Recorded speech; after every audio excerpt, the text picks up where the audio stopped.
Hello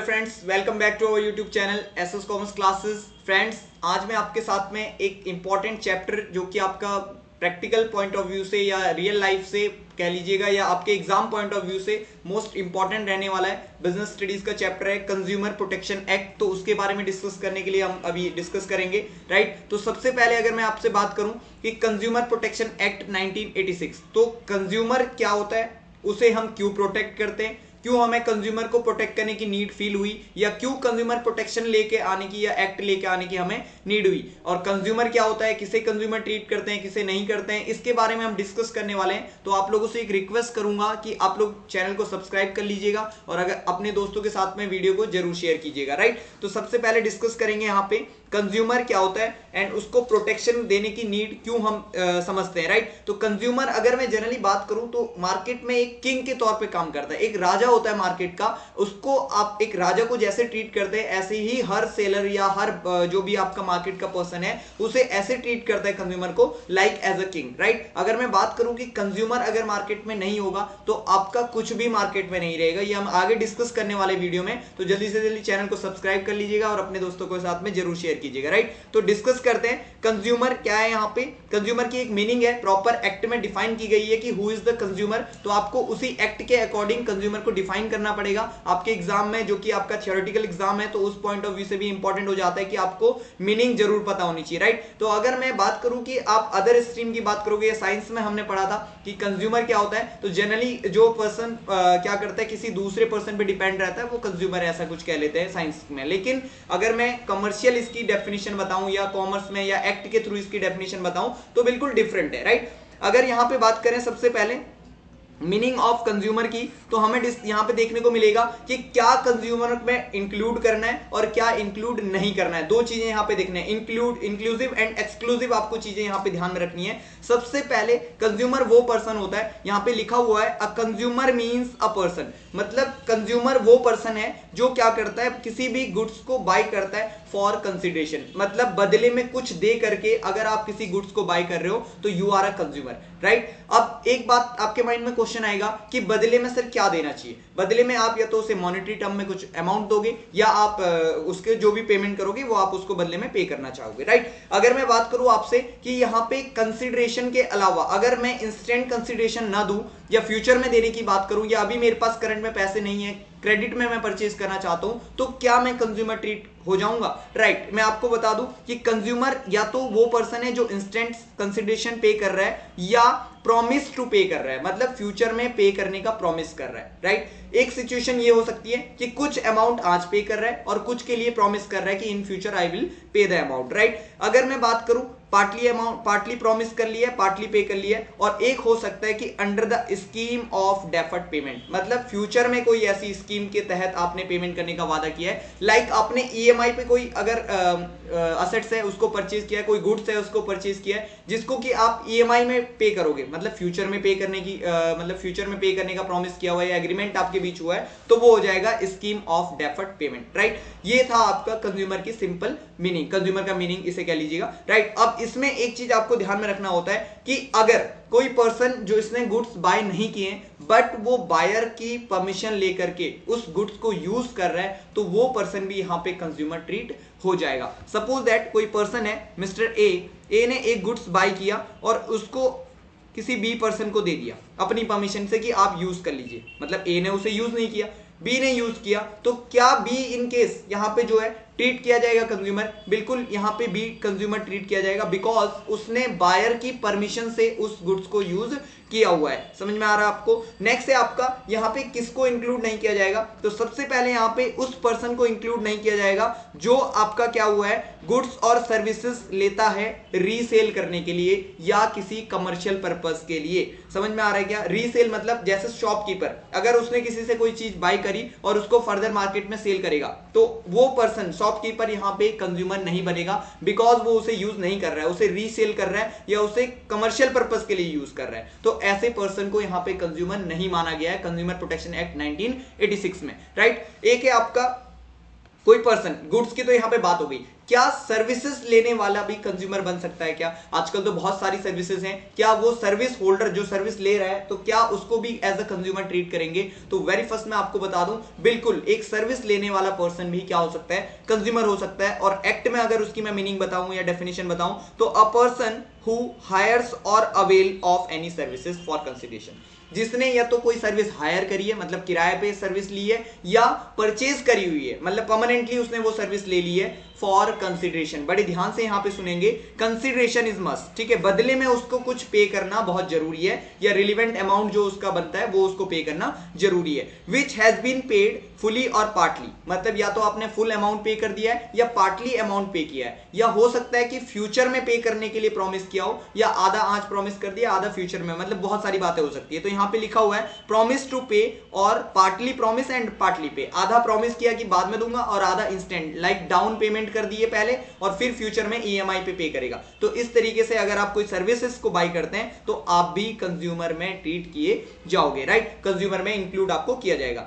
next है आपका it includes the beneficiary of the such service approval to the related person, मतलब जैसे ही हमने गुड्स के केस में देखा कि अगर कोई पर्सन गुड्स बाय कर रहा है और उसे यूज करने के लिए किसी थर्ड पार्टी को दे रहा है तो वो थर्ड पार्टी भी कंज्यूमर ट्रीट हो रही थी। सेम एज यहां पे अगर कोई पर्सन सर्विसेज को बाय करता है या सर्विसेज अवेल करता है तो उसके लिए अगर वो उस सर्विस को किसी तीसरे पर्सन को क्या करता है, मतलब बेनिफिशियरी के तौर पे उस तीसरे पर्सन को दे देता है, तो वो तीसरा पर्सन या थर्ड पार्टी भी यहां पे एज अ कंज्यूमर ट्रीट की जाएगी, राइट। नेक्स्ट अगर मैं बात करूं यहां पे कि किसको इंक्लूड नहीं किया जाएगा सर्विसेज के केस में, but does not include service avail for commercial purpose. अगर आपने कमर्शियल पर्पस के लिए कोई सर्विस अवेल की है, मतलब उसको फर्दर रीसेल करने के लिए या फर्दर उसको किसी को देने के लिए आपने क्या करी है, यूज करी है ऐसी सर्विस, तो उसमें आप कंज्यूमर ट्रीट नहीं किए जाएंगे, राइट। तो ये एक छोटा सा मीनिंग था या इसको डेफिनेशन कह लीजिए कंज्यूमर प्रोटेक्शन एक्ट की।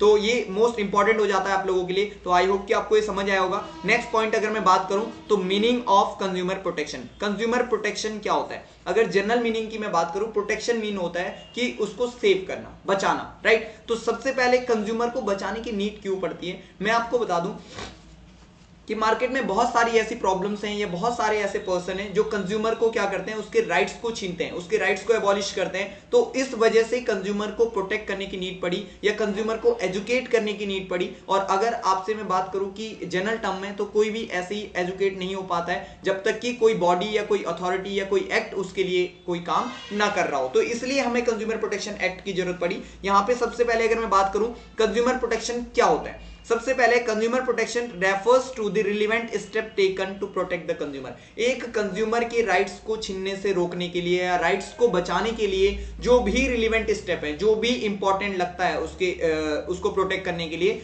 वो स्टेप्स लेने के लिए the consumer against the unfair trade practices. Unfair trade practices, इसको मैं अपनी भाषा में यूटीपी बोल देता हूं, यूटीपी अनफेयर ट्रेड प्रैक्टिसेस, मतलब कोई भी ऐसी एक्टिविटी जिससे कंज्यूमर को नुकसान हो रहा हो, उससे उसको प्रोटेक्ट करने के लिए जो भी काम किया जाएगा वो कंज्यूमर प्रोटेक्शन कहलाएगा, राइट। अब यूटीपी कौन करता है? या तो मार्केट में ट्रेडर लोग कर लेते हैं, ट्रेडर जो होते हैं आपके, या सेलर जो होते हैं, आप कह लीजिए ट्रेडर या सेलर जो मार्केट में गुड्स को सोल्ड कर रहे हैं या सर्विसेज प्रोवाइड कर रहे हैं, तो वो लोग कंज्यूमर के राइट को क्या करते हैं, छीनते हैं। किस तरीके से छीनते हैं? इलीगल तरीके से वो काम करते हैं उसके लिए। तो उसे अगर मैं लीगल लैंग्वेज में बात करूं या लीगल टर्म में बात करूं तो उसे यूटीपी बोलते हैं बेटा, अनफेयर ट्रेड प्रैक्टिसेस, राइट। ये यूटीपी है। अगर मैं बात करूं, पहले भी मैंने स्टार्टिंग में कहा था कि कंज्यूमर, ये मार्केट जो है, अगर मार्केट से कंज्यूमर को हम हटा देते हैं तो मार्केट में बचता है जीरो, मार्केट में कुछ भी नहीं बच जाएगा। अगर किसी मार्केट में कंज्यूमर नहीं रह जाएगा तो वो मार्केट ही किसी काम की नहीं रह जाएगी, ठीक है, तो जीरो हो जाएगा बिल्कुल। और एक है यहाँ पे एक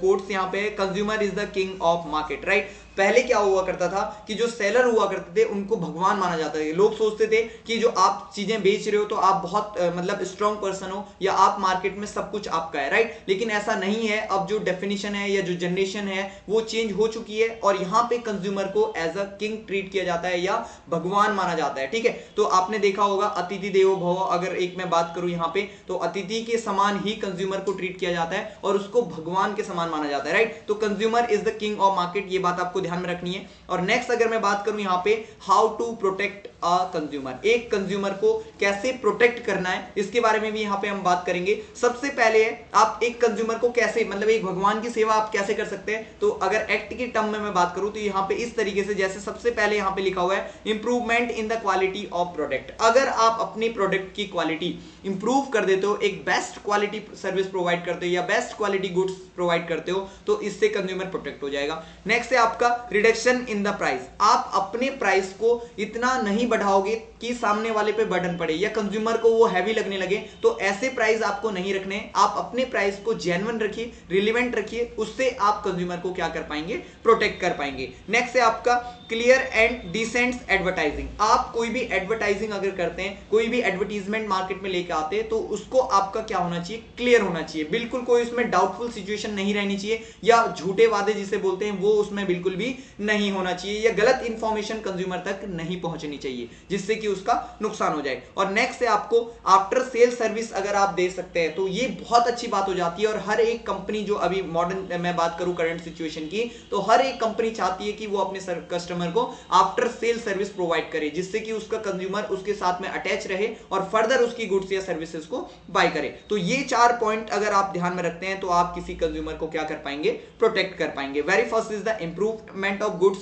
quality of goods and services. अपने गुड्स और सर्विसेज की क्वालिटी चेंज कर दोगे या इंप्रूव कर दोगे। एक है आपका reduction in the price, price को जितना कम हो सके और क्वालिटी जितनी अच्छी हो सके वो प्रोवाइड करोगे तो कंज्यूमर प्रोटेक्ट हो जाएगा। Next one is the clear and decent advertising. अगर आप एडवर्टाइजमेंट को क्लियर बिल्कुल रखते हैं, कोई उसमें दो राय नहीं होती है या कोई भी उसमें डाउटफुल सिचुएशन या झूठी बात नहीं होती है, तो आप कंज्यूमर को प्रोटेक्ट कर सकते हैं। और after sale service, if you are providing the after sale services to your customer, तो you can also protect your customer. आप अपने कस्टमर को प्रोटेक्ट कर रहे हैं। तो ये 4 बातें मेनली यहाँ पे लिखी गई हैं। नेक्स्ट अगर मैं बात करूं UTP, unfair trade practices. What do you mean by UTP? तो मतलब कोई भी ऐसा इलीगल मीन्स जिसके तहत आप कंज्यूमर के राइट को छीनते हो, वो क्या कहलाता है, यूटीपी कहलाता है। कुछ यूटीपी यहां पे बताई गई हैं। सबसे पहले अगर मैं बात करूं तो ये है अडल्ट्रेशंस ऑफ कंज्यूमर गुड्स, राइट।